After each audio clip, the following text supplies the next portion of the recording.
নমস্কার, রাধে রাধে সবাইকে। তো তোমরা সবাই কেমন আছো? আশা করছি খুব ভালো আছো, আর আমিও খুব ভালো আছি।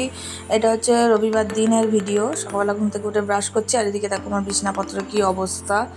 তো জামা কাপড় কাচতে হবে, আর ঘরটাও গোছাতে হবে, কারণ অন্যদিন টিউশনি থাকে তো পারি না। আজকে রবিবার ছুটি আছে, ওই জন্য করবো। আর আজকে মায়ের শরীরটাও খারাপ, তো সেই জন্য ঘরটা গোছাবো। তো যাই হোক, দেখো গুছিয়ে নিচ্ছি। একটু কেরামতি দেখাতে গেছিলাম, এই যা। তো কেরামতি দেখাতে গিয়ে কেরামতিটা হয়নি, বাদ দাও, ইগনোর করো ওটা। তো ওইদিকে ঝটপট করে কাজগুলো করে নিচ্ছি। আর কাজগুলো করতে করতে আমাকে হেল্প করছিল আমার বোন, একটু ধরে ধরে দিচ্ছিল, নাহলে আমি একা একা কী করে করবো বলো এতগুলো কাজ। যাই হোক, তো এদিকে জামা কাপড়গুলোরও অবস্থা খুব খারাপ ছিল, সেগুলো গুছিয়ে গুছিয়ে রাখছিলাম। আর তোমরা ভিডিওটা পুরোটা দেখো, ভালো লাগলে লাইক, কমেন্ট এবং শেয়ার করো, আর চ্যানেলটাকে সাবস্ক্রাইব করতে ভুলো না। তো এদিকে দেখো ঝটপট করে জামা প্যান্টগুলো গুছিয়ে নিচ্ছি। তো গোছানোর পরে তো তো জামা প্যান্টগুলো গুছিয়ে নিচ্ছি। আর এখন দেখো আমি ড্রেসটা চেঞ্জ হয়ে গেছে, কারণ আমি যে নাইটিটা পরেছিলাম সেই নাইটিটাকেও কাচতে হবে, ওই জন্য ওটাকেও ছেড়ে তো এই একটা নর্মাল জামা পরে নিয়েছি। আর এদিকে দেখো এগুলো গোছাতে হবে, তাকটা অনেক দিন ধরে গোছানো হচ্ছে না বলে ঝুল পড়ে গেছে, তাই এগুলোও গোছাবো। তো ওই জন্য ওগুলোকেও নামিয়ে নিচ্ছি, আর নামিয়ে নিয়ে তারপর গোছানো স্টার্ট করব। তো জানো তো, একটা কথা তোমাদের সঙ্গে শেয়ার করি, সেটা হচ্ছে কিছু কিছু মানুষ আছে যারা না, মানে সামনে থেকে তোমাকে এত ভালো ব্যবহার করবে প্রথম থেকে, যে তারা যেন কত ভালো, তারা মন থেকেই সেরকম। বাট পরে গিয়ে দেখা যায় তাদের আসল রূপটা, যে তারা কতটা, মানে কি বলবো, তারা কতটা তাদের ব্যক্তিত্বের পরিচয়টা তারা দেয়। যাই হোক, এটা একটা জিনিস শেয়ার করলাম তোমাদের সাথে। তো যাই হোক, এখানে দেখো গুছিয়ে নিচ্ছি। আর এই যে কৃষ্ণের ড্রয়িংটা দেখছো, সেটা আমার আঁকা। তো যদিও খুব একটা দূর থেকে ভালো বোঝা যাচ্ছে না, তো পরে কোনো সময় দেখাবো আর কেমন হয়েছে তাও বলো।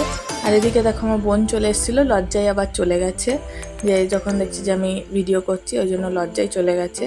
হ্যাঁ, তো যাই হোক, এদিকেও এগুলো গুছিয়ে নিচ্ছি, সমস্ত কিছু গুছিয়ে নিচ্ছি। আর ওপরে ফুলদানিগুলোও নামিয়ে নিলাম, নামিয়ে সব গুছিয়ে নিচ্ছি। আর এটা আমার ঠাম্মা, আর এই মানে এই জগতে আর নেই, পৃথিবীতে আর নেই, বুঝতেই পারছো তোমরা। মানে ওই জন্য ঠাকুমার ছবিটাও ভালো করে মুছে পরিষ্কার করে রাখলাম। আর তোমরা জানো, এটা আমার ঠাম্মারই ঘর, তো আমি আমার ঠাম্মার ঘরেই থাকি। তো ওই জন্য ঠাম্মার ঘরটাকে যতটা পাচ্ছি সুন্দর করে রাখার চেষ্টা করছি। তো যাই হোক, এদিকে দেখো গোছানো হয়ে গেছে। আর এবার আমি যেসব জামা প্যান্টগুলো কাচবো সেগুলোকেও গুছিয়ে নিচ্ছি। এদিকে দেখো আমার বোন আবার এসছে, তো আবার ও দেখতে পেয়ে আবার পালিয়ে গেল। যখন দেখলো যে আমি ভিডিও করছি, তো তখন ও আবার দেখে আবার পালিয়ে গেল। তো যাই হোক, এদিকে জামা প্যান্টগুলো যেগুলো কাচতে হবে সেগুলো গুছিয়ে নিয়েছি। আর এবার দেখো আমার ঘরের ফাইনাল লুকটা যে কেমন লাগছে। তো তোমরা সবাই দেখে জানিও সাজানোটা ঠিকঠাক হয়েছে কি না ঘরটাকে। তো এদিকে প্রথমেই বললাম যে মায়ের শরীরটা খারাপ, তো ওই জন্য আমি রান্না করছি। মা বললো আজকে রান্না করতে পারছে না, ভালো লাগছে না শরীরটা, তো ওই জন্য আমি রান্না করছি। আর এটা হচ্ছে কাঁকরোল আলু ভাজা, আর আজকে নিরামিষ রান্না। আর এদিকে আলু, আর এটা হচ্ছে গিয়ে ময়দা, নিরামিষ ময়দা, যে নিরামিষ চর্বির রান্নাটা হয় সেই নিরামিষ চর্বি বা ময়দার রান্না।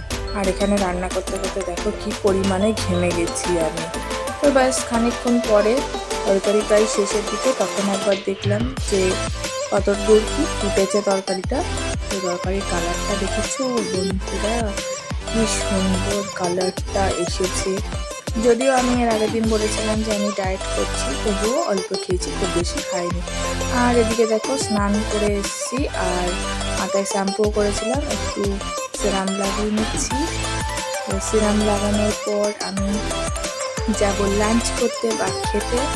তোমরাও ভালো থাকবে, সুস্থ থাকবে। Tata, bye bye, Radhe Radhe.